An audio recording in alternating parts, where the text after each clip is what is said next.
Hey, design friends and fans, this is Cindy Allen, Editor-in-Chief of Interior Design, and I am absolutely delighted to see you all in a more promising 2021.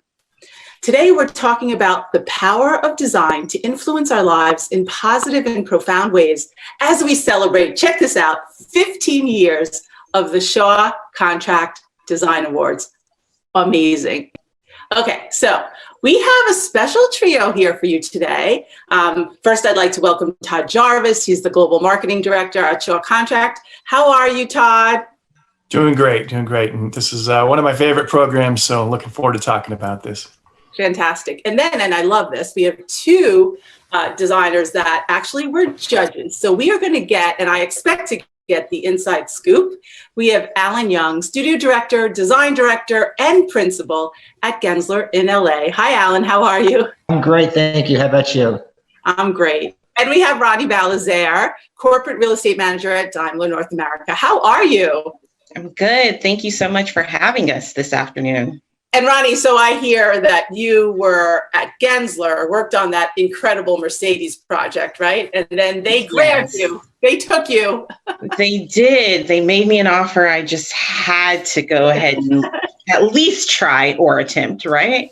Yeah, so it's say no to them. Yeah, it's so interesting to have you on that side of the table, right? Yeah. Yeah, so anyway, welcome all of you. I can't wait to talk about the awards. You know, 15 years, that means you had something really, really good. And I love the idea of you start with a germ, it's a small awards program that then becomes global. So Todd, tell us about the journey. Yeah, I mean, it did start small, and it really was primarily a US-centered design contest. But over the last 8 years, we've built this up to, this year we had 469 entries from 29 different countries around the world. So it truly has been a global celebration of design. Yeah, and you know, I always say that, like, when you have a good idea, in some ways, as you look back, it's like how could this not happen, right? And as an editor, and I'm sure designers, you as well, you know, you see these projects and you see them all pulled together, having Shaw in every single project. It's something that's really special to see all of that, you know, as a unit. Ronnie, what was it like for you as a judge? Was this your first year? Yeah, this was my first year judging. And I must say, I think in the midst of us being in the US, you kind of lose sight of everything else that's happening in the big wide world outside of the US. And being able to see all the projects that came in and being able to see how Shaw's product actually is used all over the world. And it's not just our little bubble here in the US. And so I think the magnitude of Shaw's reach became very apparent to me, just seeing the breadth of projects that we were able to review. Right, that, you know, that's the thing. And even for Shaw, right, that you get to, because you're working with designers all over the world, but you don't always get to see it completed, right? So how is that to see? It must be thrilling. It really is. And you know, one thing you talk about the evolution of the design awards. I think some people early on thought that this was a flooring contest, and so they would really focus on the flooring and the projects, and we had to keep going back and say, no, this is about the overall design. The only thing we ask is that there's at least a little bit of Shaw Contract flooring in the project somewhere. But I hope the judges found that we didn't focus really on the flooring at all. If that happened to be the star of the show, great, but it is about the overall design, and that's what they really looked at to judge on.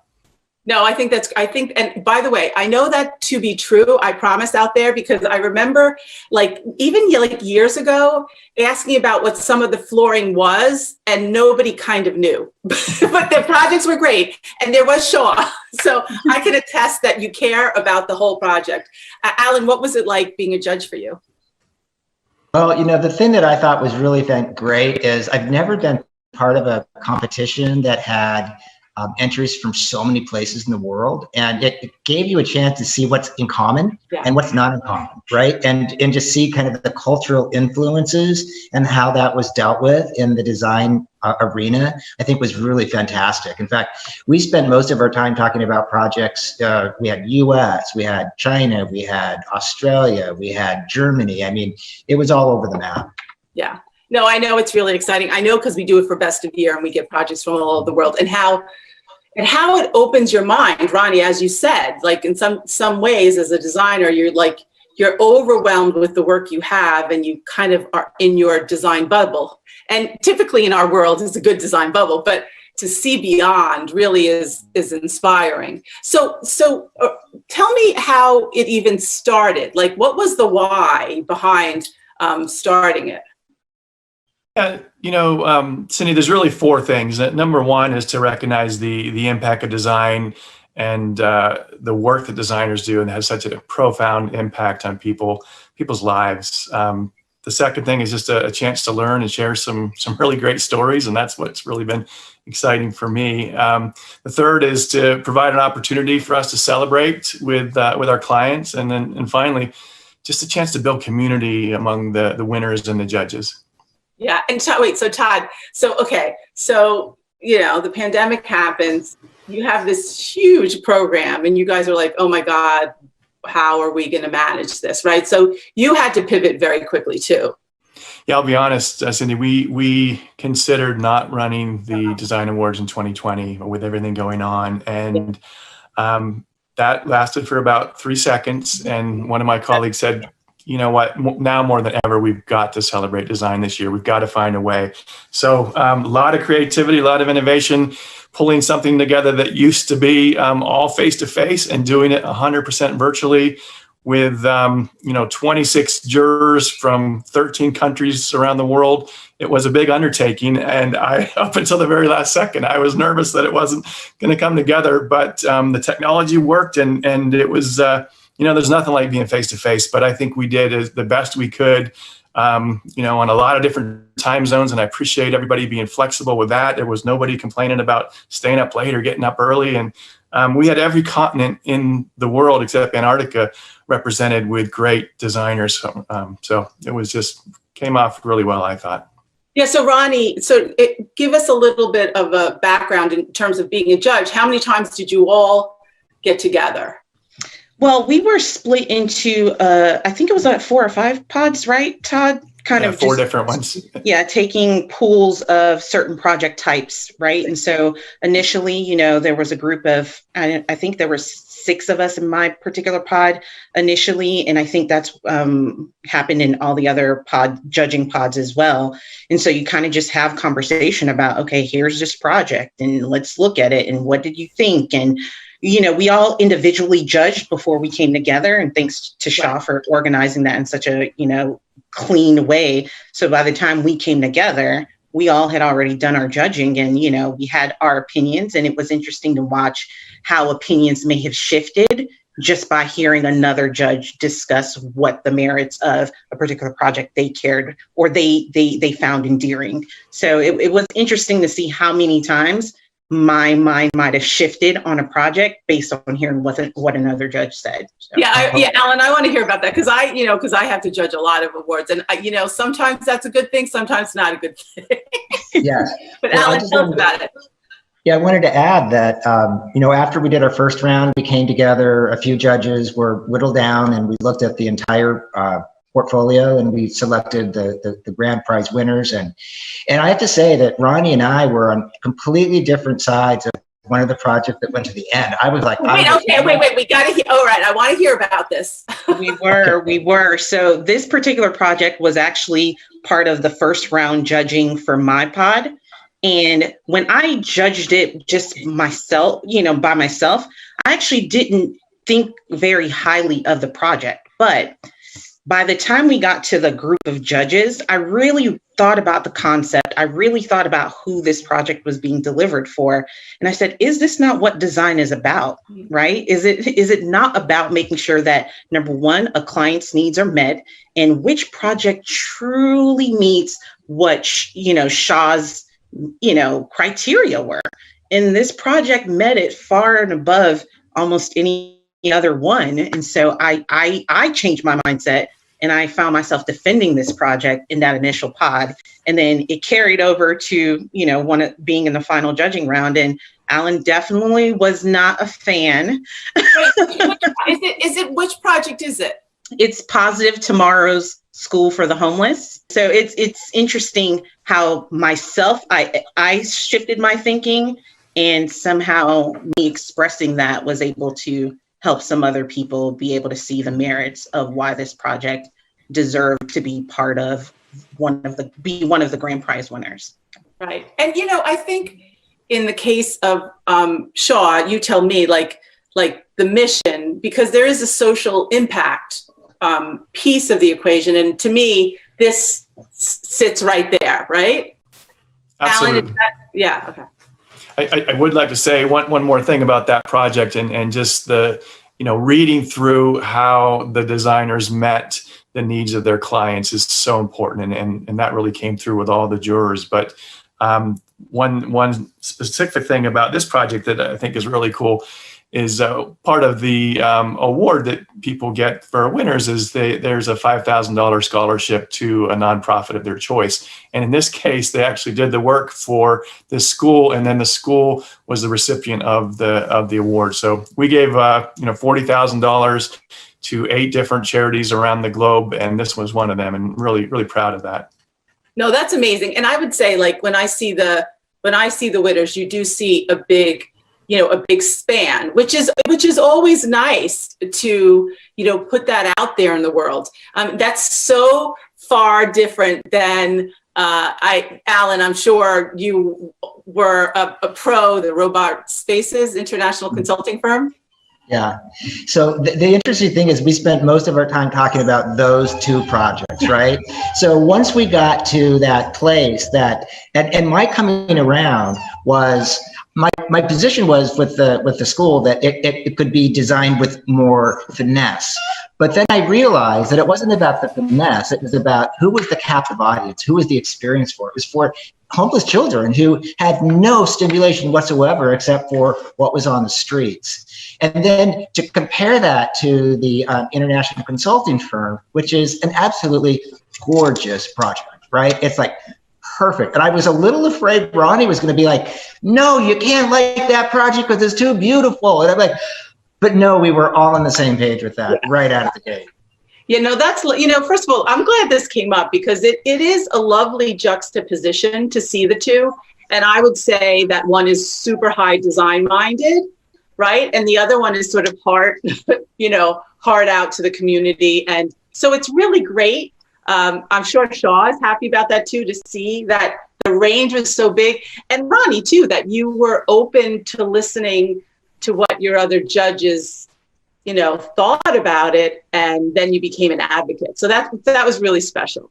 Yeah. And I think if I could add to that, with when Ronnie was describing this to the other jurors, some of them in very different situations in other countries, socially, maybe the way people are taken care of, and when she explained maybe what these students had when they left the school, maybe going home to living in a car or a shelter. And I don't think a lot of the jurors understood that. They didn't get that necessarily reading through the design intent initially. And she brought tears to a lot of our eyes. So it was really special. Oh, Ronnie, I'm getting the chills. That's so beautiful. I wasn't trying to make people, I wasn't selling a sob story. It was truly like, this is the power of design. This is what design can do when effectively used for all of what it means to be a designer. So I just believed in and they wrote a beautiful concept too. That's what it was. You could read the heart of what this project was trying to do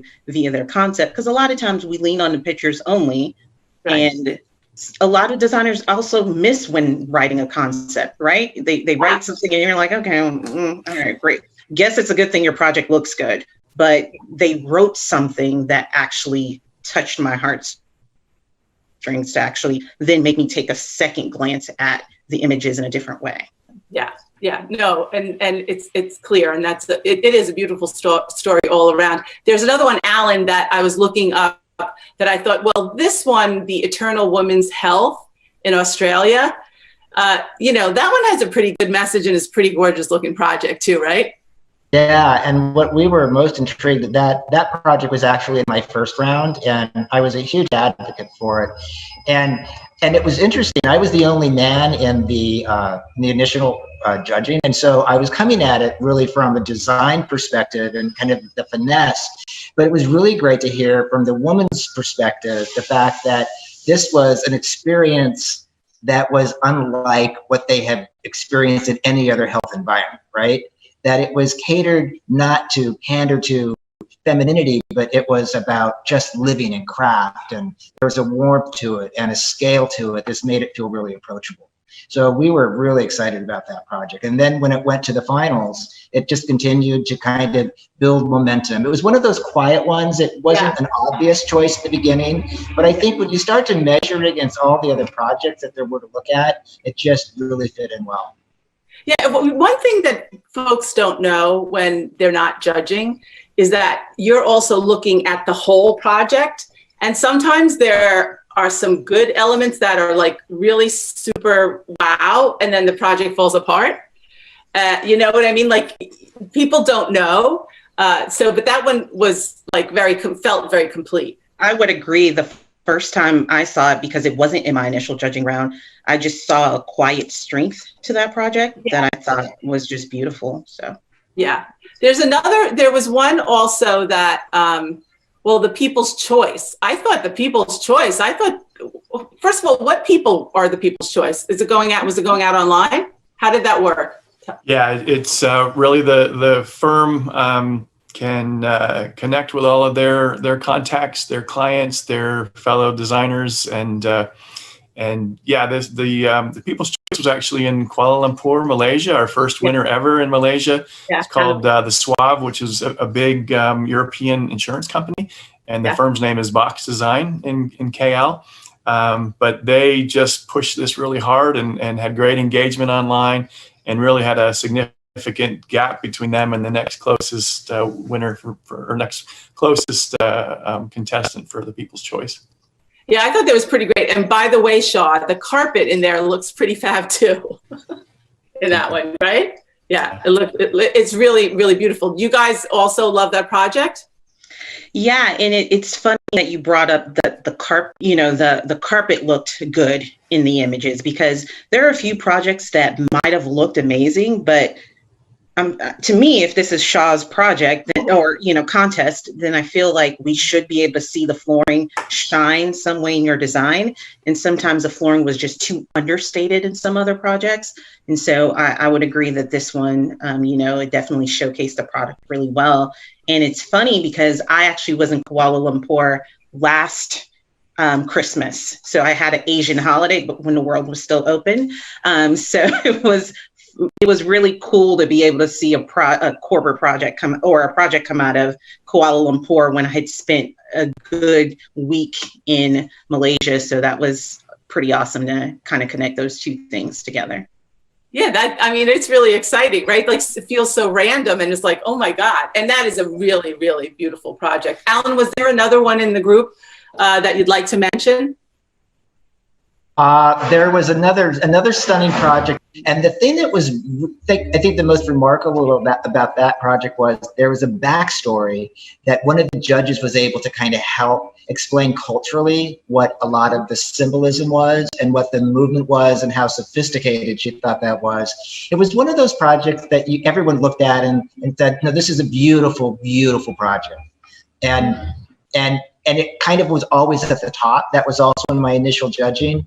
But at the end of the day, everyone saw that, but the debate was not about that project. It was about all these other projects that I think had a little bit more of this nuance of the emotion, right? The connecting to the human experience and not obvious, but true winners in the end. So.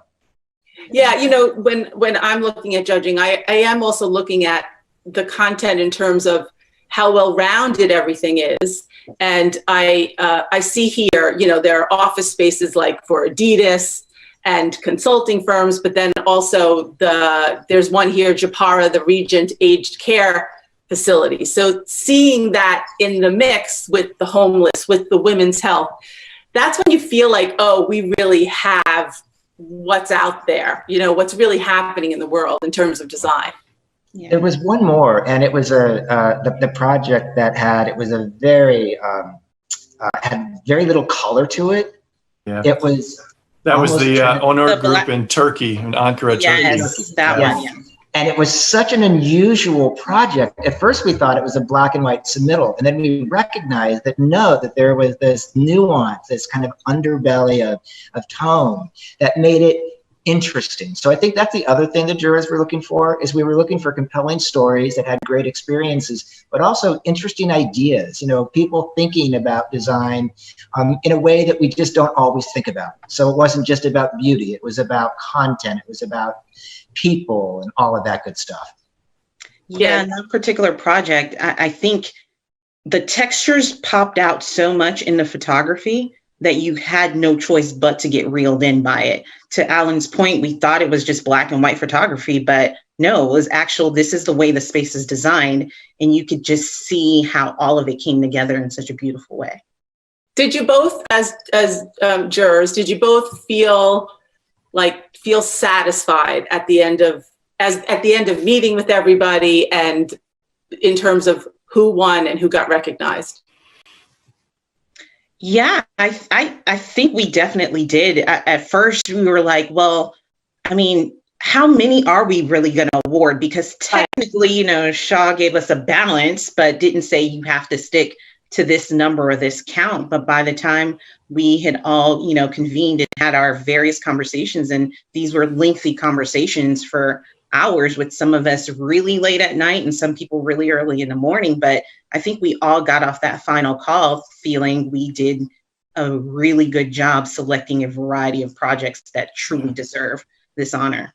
Perfect. Okay, so Todd, explain how it all works and how many people win and the categories. Sure. So all of the entries come in from all over the globe. Those are submitted on our website. And as I said, there are this year over 469 entries from 29 countries. So those all come in and are really represented by market segment.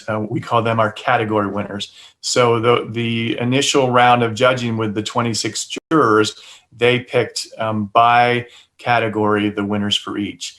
And then that group of winners were all put back into a bucket, so to speak, and went to the final judging that Ronnie and Alan, we asked them to participate in that. And that's where the final winners come from. And that is just the best of design, regardless of category or market segment.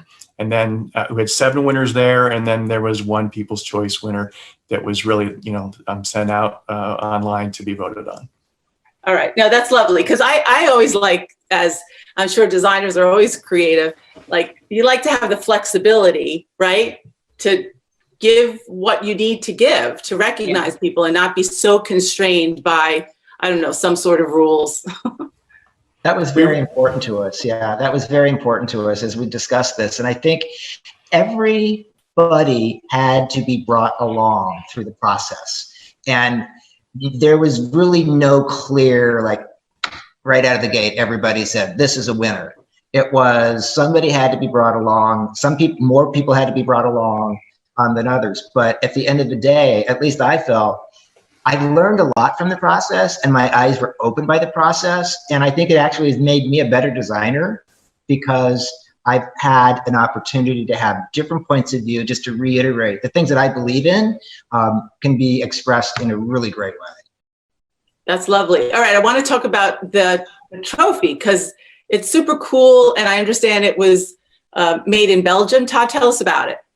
Yeah, it was designed and made in Belgium. It's 3D printed. Actually, I've had some issues getting those trophies across borders. You know, customs in certain countries are difficult. So we just were struggling this week with getting the one into Turkey. But I think now we have everything properly delivered. So, and then the winners by segment actually receive a cube from the Museum of Metropolitan Art in New York, which is also a really lovely memento of their win. Got it. Okay, so this is what I want to know. What did everybody learn in terms of doing it virtually? Because it starts as, oh my God, this is a disaster. Then it's like, okay, we have to make it work. And then you're like, there are some positives about this too. Yeah. I would say the positive is this idea that I could just be in my pajamas at home and not have to worry about traveling and being seen by anybody physically. And then another positive is it allowed for a larger group to be able to come together from various places versus it being maybe US centric just because of where Shaw is located.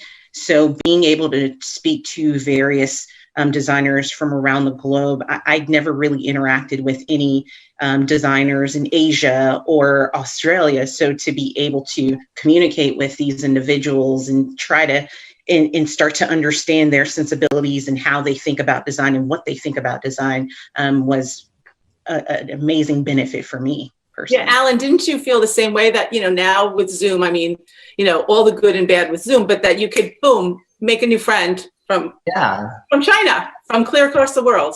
It's great. And I think the other thing that the format allowed us was focus. Everyone was focused on the same thing at the same time. So I've been in competitions before when you're in a room and it's surrounded by projects. And sometimes it's really difficult to get all of the jurors to stay kind of committed and focused on what we want to discuss. Having everybody do their individual review, I was able to take notes, I was able to prioritize. Then when we came together, I had a lot of opinions and I was able to share them. But we were all looking at the same thing at the same time. And I thought that was really, really beneficial. The collegial not being close to people was hard. It always is. And we're all living through that now. And we'll be over that someday. But it was a great experience. Yeah. So Todd, also for Shaw, you guys must have been like, well, thank God we did this, right? Absolutely. Yeah. And having lived through 7 of these before this year and really see the power of people that all have a shared passion around design and how, I'll be honest, I've never seen groups of people come together as quickly as through this program. It's really, really exciting to see that. But I was afraid because we wouldn't be face-to-face that we would lose that this year. And I think it still happened even though it was virtually. And again, people were together for 2 hours or 4 hours or 5 hours, but not maybe 2 or 3 days. But you counter that with, what we're asking for jurors to leave their offices and walk away from billable hours. I think this, is something that we'll look at going forward, even when we, hopefully are back to a bit more opportunities to be face-to-face. So I think a blend of that could be really good. Yeah, I think that's what we're learning, right? Like, we don't always have to be somewhere, but when we want to, it's going to be really, really special. But I can't thank you enough for going forward with it. Anybody who knows me knows that I love an awards program, but there's a reason for it, because really, really want to honor that work, that stellar work I mean, a project can take years, that passion and the client and the relationship between the designer and the client and the manufacturer all together, it needs to be shown, it needs to be honored, it needs to be celebrated. And so I was just so delighted that on your 15th anniversary, you went through a big challenge like we all did, and you came out amazing on the other side with so much inspiration to share. And a huge thanks to Shaw for that. Well, thank you for those kind words. And we just couldn't be more happy with what happened and already getting to work on how we look at 2021. Right. Well, look, you are fantastic. You guys were amazing. Thank you, Todd, Ronnie, Alan. Shaw Contract Design Awards, recognizing projects that are not only beautifully designed, but those that make a social impact on the community and on the occupants of the space. Now, Todd, where can people go to see all the winners? If you go to our website anywhere in the world, shawcontract.com, and you look under design, and you'll see a section on design awards. You have all kind of information there to see the winners. You can see the bios of the great jurors that we had this year, and even some of the history of the last 14 years prior of this program.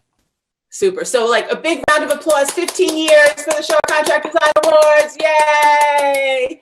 Thank you so much, and keep on keeping on. I can't wait to see you guys in person. Big hugs. Thank you. Thanks, guys. Thanks, Cindy. Bye, everyone. Thanks, Alan and Ronnie. Very welcome.